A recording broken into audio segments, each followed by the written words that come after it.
All right, so the district assembly elections, we've given you all the details. We've touched on other issues. It's time for us to get some business updates. My name is Kwekutamin, and we're giving you nothing than the latest updates. Now, prices of petroleum products have been reduced by 3 to 9% by the oil marketing companies. The downward adjustment is attributed to the fall in prices in crude oil and petroleum products on the world market during the review period.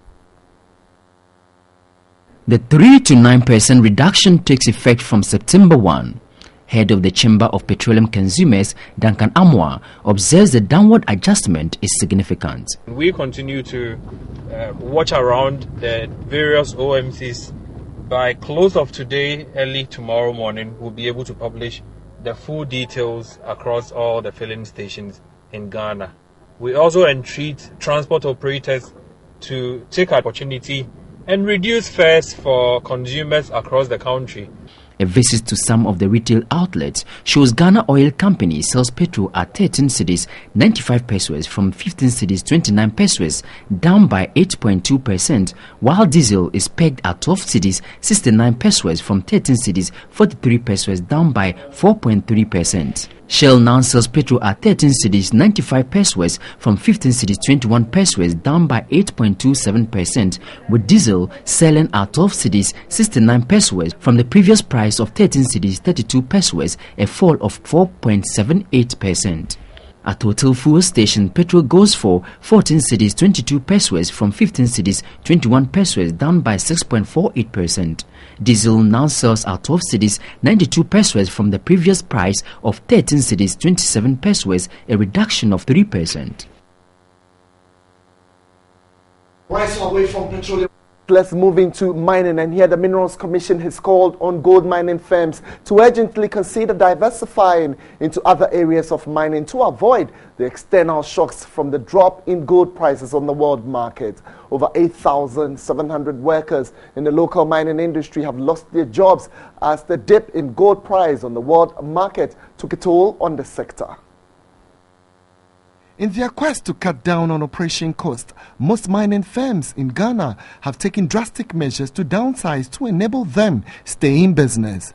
At the peak of gold production in 2013, mining companies employed 21,103 workers, but the number was whittled down to 12,382, and this, the Minerals Commission says, is already taking a toll on government's revenue. If it stays this way for the longer term, investor interest will go down, production levels will also go down because no new mines will be open. Government revenue in terms of gold export will also go down. Even the local revenues that we get from royalties, corporate taxes will also be affected. Finance analyst with the Minerals Commission, Daniel Krampa, says the time is right for gold mining companies to diversify into other minerals-rich deposits in the country. The whole of West Africa, I think we have the best potential to produce salt, solar salt. But I think the effort into that activity is a little bit slow. We need to open up that sector well, let the people know the potential that we have in that sector. We need to do a lot of exploration activities to invest more in the geological survey department so that they can do more exploration activities to come out with new and more minerals so that we don't depend only on gold.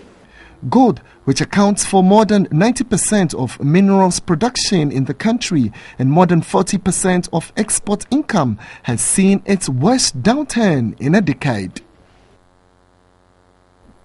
If you're just joining us, we're coming to you from Addis, where we're to do some more business. And here, the Chief Executive Officer of the Ghana Investment Promotion Authority, Mawena Treba, says the country's economy stands to gain if more local investors are encouraged to take advantage of investment opportunities in the country. She was speaking at the launch in Accra of the center's annual nationwide investment promotion outreach, which focuses on showcasing investment opportunities to the Ghanaian business community.